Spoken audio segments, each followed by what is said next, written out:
क्या है, जब एक फीमेल आंसू गिराती है तो मेल एक दोषी हो जाता है।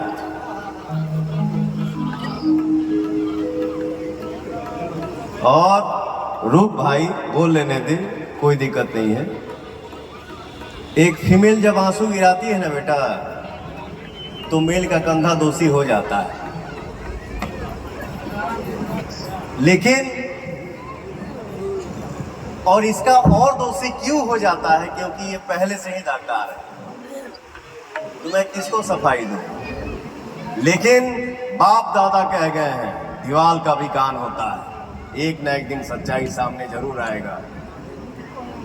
ठीक है, सब परिवार भीड़ है कयामत की और हम अकेले जिंदगी की राहों में। हेलो मम्मी, ए मम्मी। हेलो हेलो अम्मा हेलो के कर